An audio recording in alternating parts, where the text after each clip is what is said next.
Hello everyone, and welcome to the choral conducting masterclass that is part of RCCO's Organist Launchpad. My name is Margaret Burk. I am the Director of Choral Activities and Assistant Professor of Music at Carthage College in Kenosha, Wisconsin. We are here with this pickup choir mostly from McGill and Maria Budachova, and we're going to be talking about ways that we can use gesture and rehearsal to be as clear and efficient and as solid of musical communicators as we possibly can be.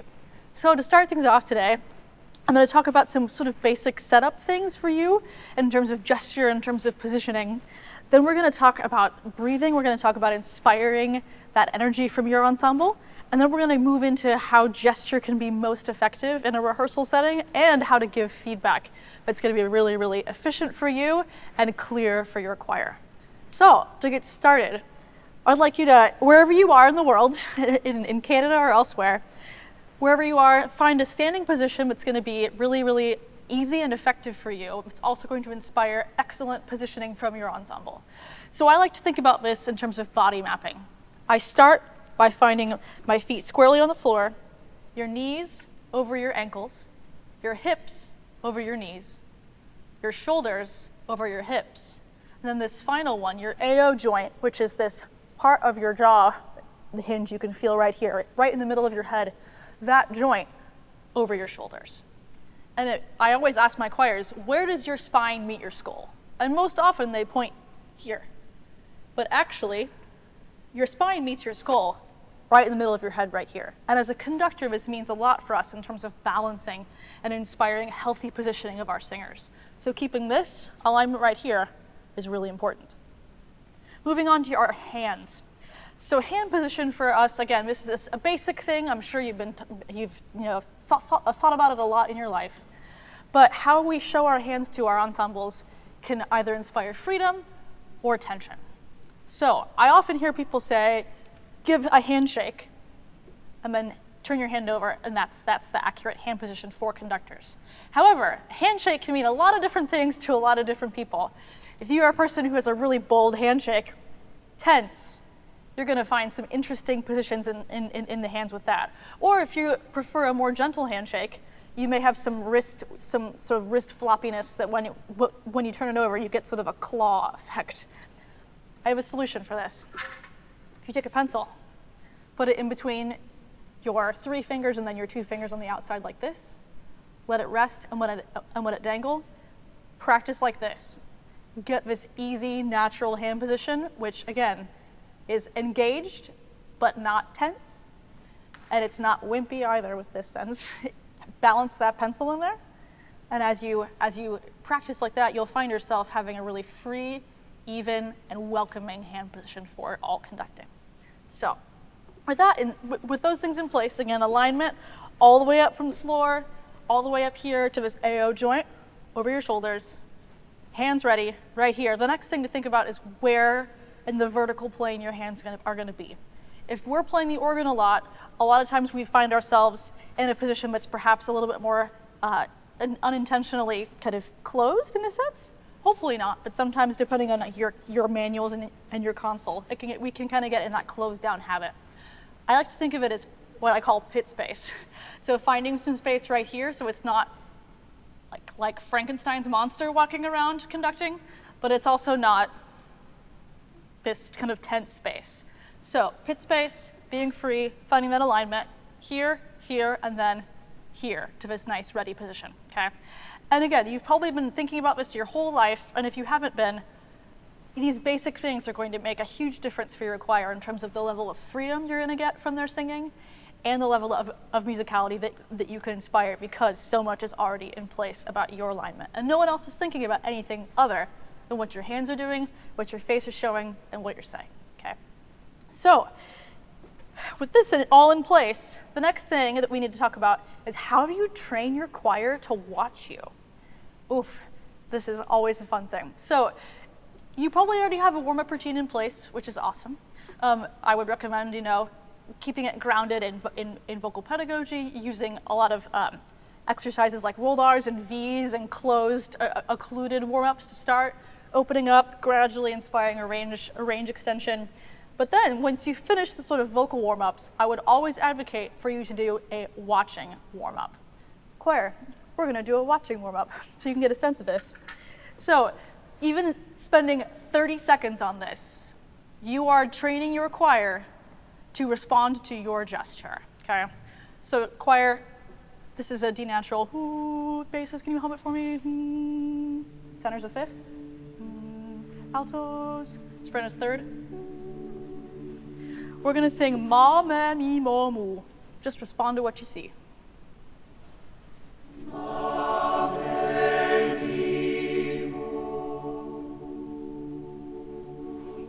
Ma, me, mi, mo.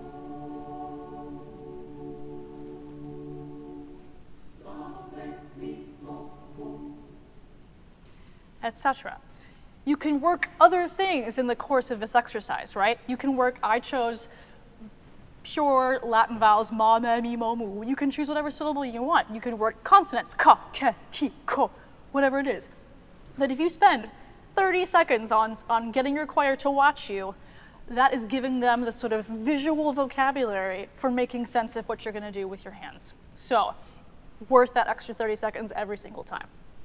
So, with the sort of starts in place, choir, let's go to the Listen Sweet Dove. This is a SAB anthem by Katie Burk, Katie Webb now that she's married. Yes, the last name is similar. She is my identical twin sister.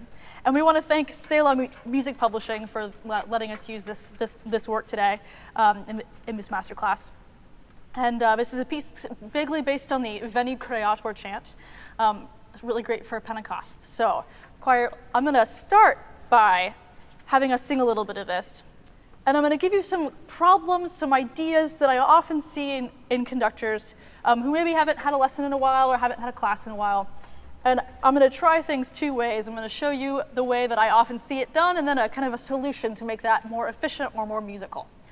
The first thing that I'm going to show you is a problem I see is excessive mirroring. What I mean by this is when we have a pattern, we only need one hand to do that, right? Most of your information is coming from this hand. But a lot of times people, again, not thinking about it, conduct like this, with both hands expressing things evenly, right? Choir, we're gonna do this first verse here, and I'm gonna conduct it mirroring everything. And I want you to kind of listen and pay attention to how the sound works, how things go, and how you feel about it, okay? So here's Listen Sweet Dove, Catherine Burke, the mirrored version.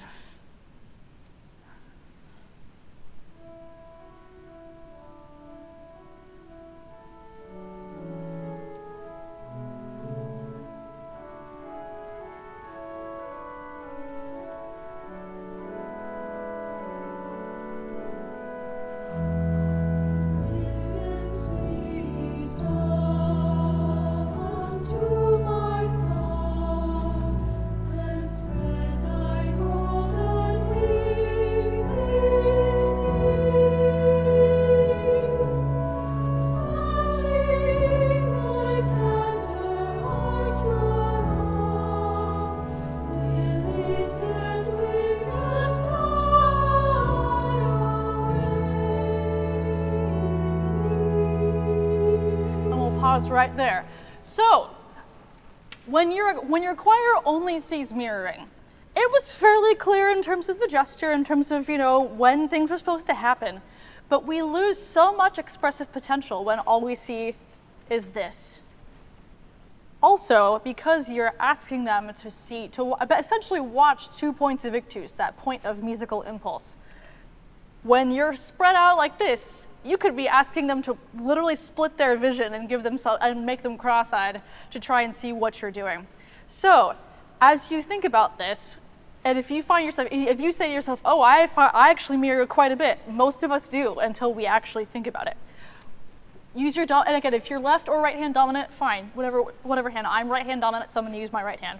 I'm going to put my hand, I don't really have a pocket, in my pocket, force myself to not use it. And I'm gonna do the exact same thing again with just one hand and show you what's possible with just one hand.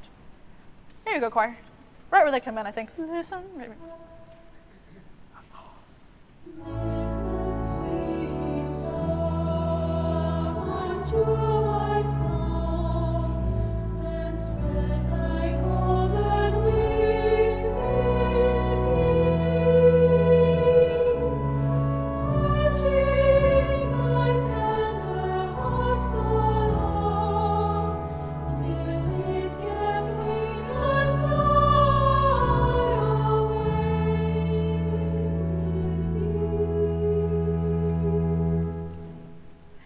You don't need both hands to be expressive. You don't need them. All you need is one hand that knows what it's doing, okay? In that same sense, now if I want to add the left hand back in, the left hand is here to show shape, it's here to emphasize, to show color, but it's not here to be the main source of musical information. So we're gonna do the same thing again. I'm gonna involve my left hand this time, and I'm gonna try to really involve it in ways that are going to be meaningful and effective rather than just keeping time, okay? We'll have the intro this time.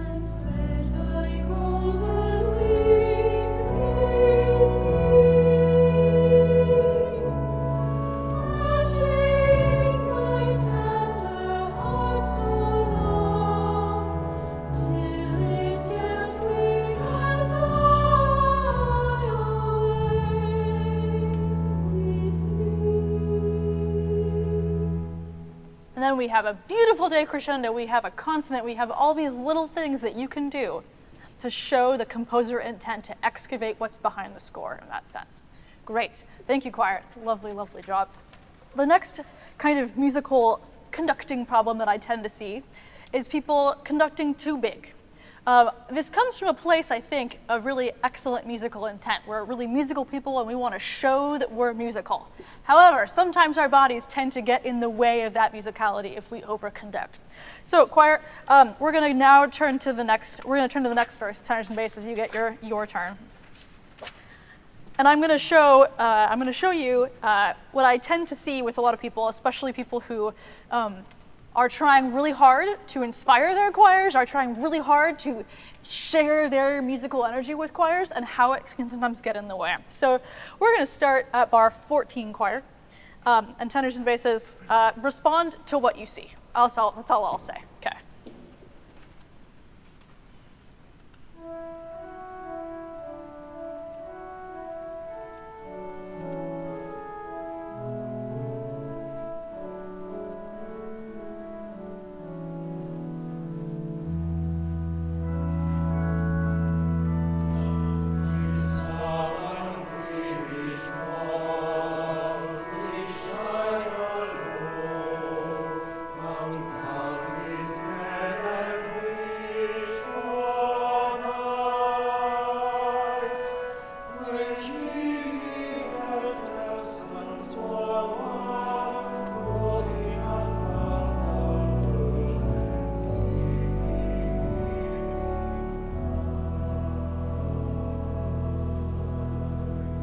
All right, thank you so much, tenors and basses. So the problem with this is that because you're trying to bring your singers along, as you're trying to share your rhythmic energy, you're trying to share how much you're feeling the music, we don't get a baseline for what quiet is. We don't get a baseline for any sort of relativity in the gesture. So I'm going to try the same thing again. I'm going to show you what's possible with a very small gesture. Okay, and it's not only gesture, it's a combination of eye contact, gesture, all these other things. But I'm going to show you how small you can be to be effective, okay? One more time, let's go. This is bar 14, choir, bar 14. Which means choir also has to watch you more as well.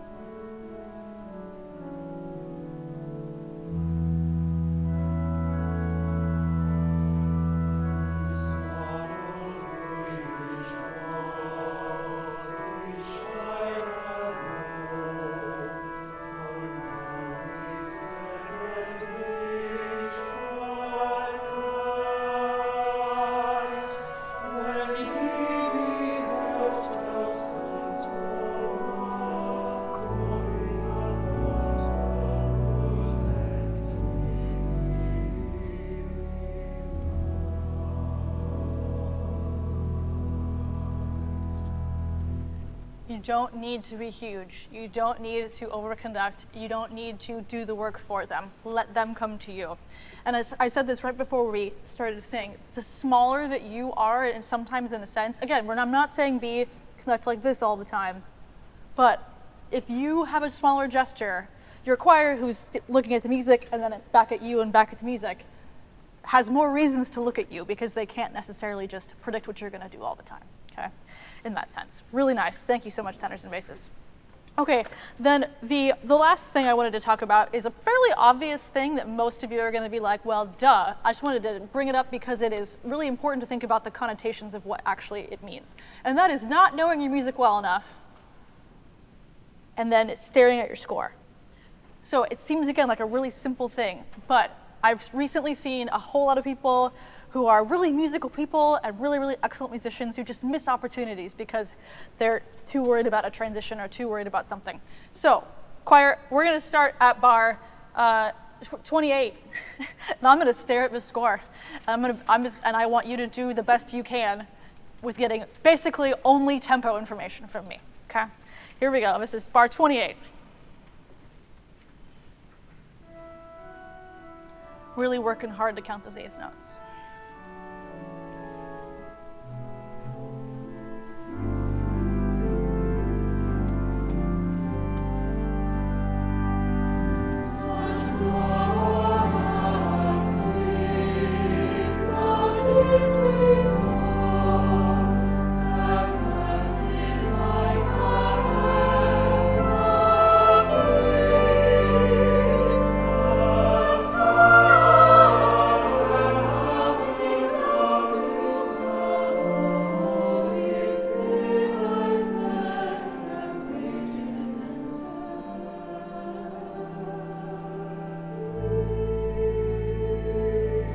The idea. Okay, so when we have to move through so much music, especially if we're in a church setting or if we're in a setting that requires lots of sight reading, it's not like we have to be able to look at our music. I totally get that, 100%. But the more of it you can be not tied to this, the more opportunity for expressive potential that there is. Again, it sounds obvious, but then by just, again, routines that we get in, everything else, it's worth checking yourself every once in a while. So choir, we're gonna do that exact same thing again, and I'm just gonna actually conduct you this time, okay? Here we go. Watch for ways that we can shape text, watch for ways that we can shape dynamics in this sense.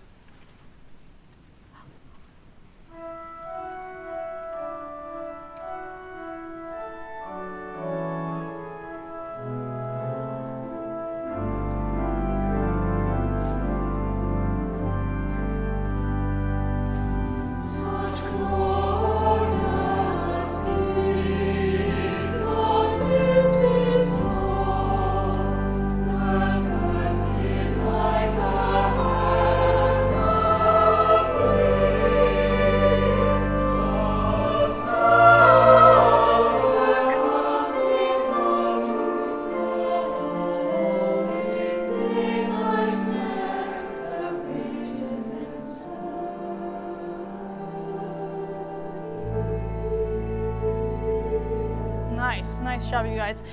In a sense, what we are able to do, the more we look at our choir, is to build shared meaning through both gesture and through eye contact.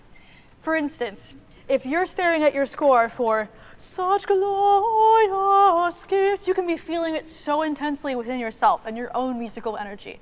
But such glorious gifts thou didst bestow. If you can have that moment with them, that is why they show up to choir every week, is to have that synergy together.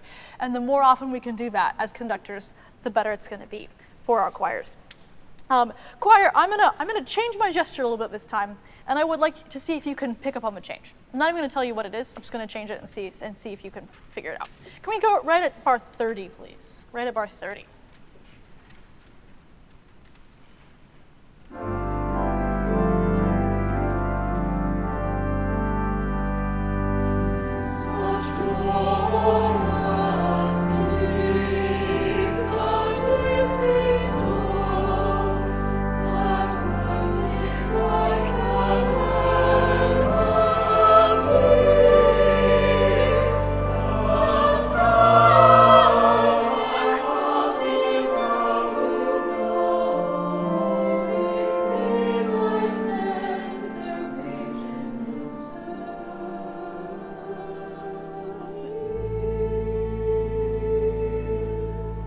awesome.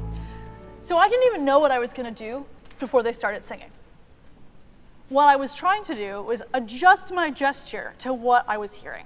And what I started to hear was I wanted more consonants. I thought that this musical energy is that I want, but I think the score, the text of the score right here, deserves more consonant energy. So what did I do? I did a lot of this.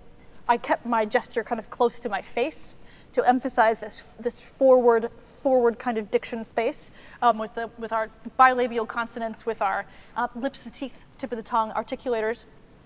So that was thing number one, which again, if you go back and watch it over, you'll see it. And the other thing I wanted to hear was more of a tall vowel on these, mend the wages and serve here. And what I did was I literally formed the shape of the soft palate with my hand. I literally did it, I put it right here and said, this is what I would love to hear. So, using gesture without even saying anything to your choir, you can do that, and again, if you train them to respond in that warm-up, if you train them to respond in various settings where you say, I'm gonna just change this a little bit. You don't even need to say what you're gonna change. How much rehearsal time can you save by just showing what you want in that sense? We're all on tight schedules. We all wish we had more time with our choirs. And by just being able to listen and say, I want that vowel a little bit taller. Maybe this, maybe this, maybe it's a this. You can train your choir to respond to these nonverbal signals really, really easily. Because again, I think a lot of, especially our singers, want to do well. They want to do what you want to do, so they're looking for clues like that. Can we go choir at the pickup to, this is bar 36. Can I hear just sopranos and altos on this, the stars line?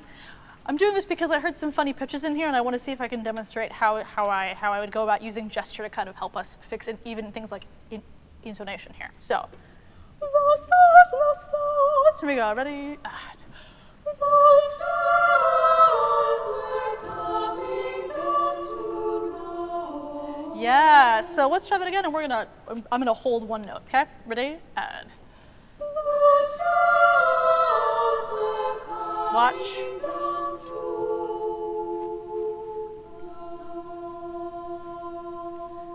They self-corrected. All I did was say, we're gonna hold a note. And if they don't self-correct, that's when you can say to your accompanist, oh, play this note, etc. And again, without you really having to say hardly anything at all. Take any more time than just, oh, stick there and go to the next one. Ways that gesture can be really, really helpful in helping save you rehearsal time, which is what we're going for here. Great, thank you so much, sopranos and altos. The last thing I want to say in terms of this section here is talking about how we want to keep listening in rehearsal at the forefront. We all go to the sessions at conferences about all these strategies we can use to fix things and to help our choirs sing better. But oftentimes I find that we just need to work on listening. And because we have all these strategies we want to use, when we're listening to the choir, I think sometimes we get distracted away from the fact that we are just there to listen. In a sense, your choir is your best friend having a rough day, and you are just there. Don't try to give them advice yet. First thing that you want to do is listen. So, I say this, it sounds obvious, but how many times do we let other things slip into our concentration when our choirs are singing? It happens a lot. It happens a lot to me, and I wanted to start by just saying that. The second thing that I want to say is how there's so many times when I've been asked as a singer to change something about what I've just done, and then I see no gestural change on the part of the conductor to help me through that. So to demonstrate this, choir, can we start at page 6 at the round bar 44, and then I'll find something, and then I'll try and fix it, and then I'm gonna not change my gesture. Just telling you what we're gonna do. So here we go.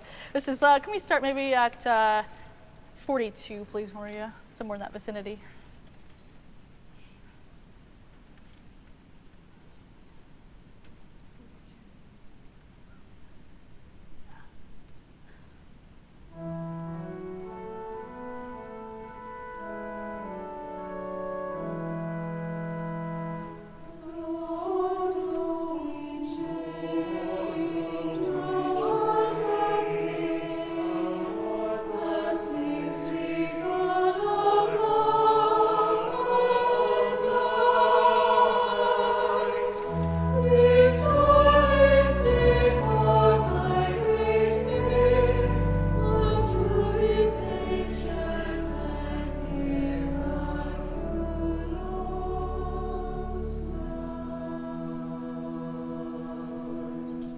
Great, choir, can we start a little bit softer and so we can really make something of that crescendo? Same spot.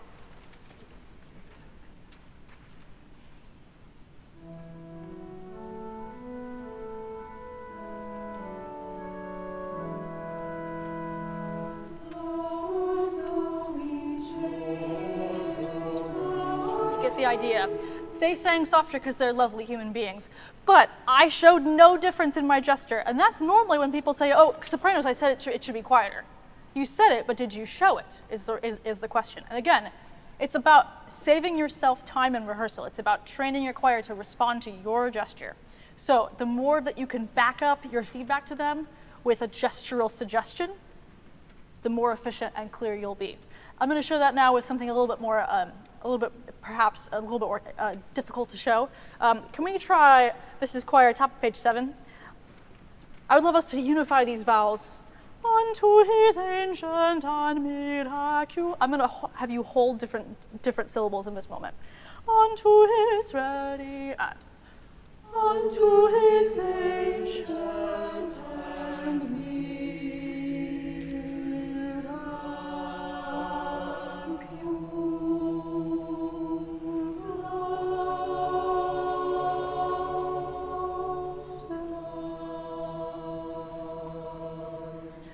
Didn't need to say anything to them. All I did was show a shape in the face. All I did was show a soft palate lift. I said a little bit less sound here. No need to say anything. You can just use gesture. And then I think because you're also having a personal connection via eye contact, they'll remember it, right?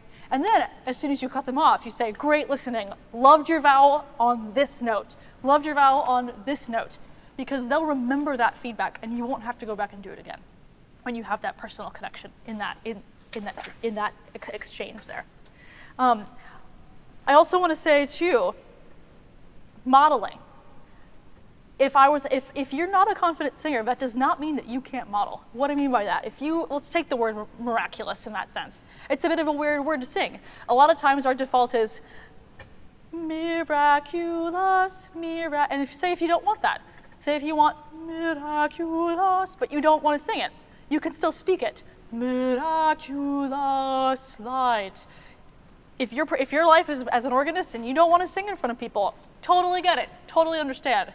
Miraculous. You can still show it, you can still model it. And if you can sing, if you are comfortable singing, instead of saying, make this vowel taller, ancient and miraculous. Ancient and miraculous. Ancient So, the reason why we want to not say too much is, first of all, vocal health. As conductors, as teachers, whatever role you find yourself in, the more you can save your voice, the happier you're going to be throughout the course of your career.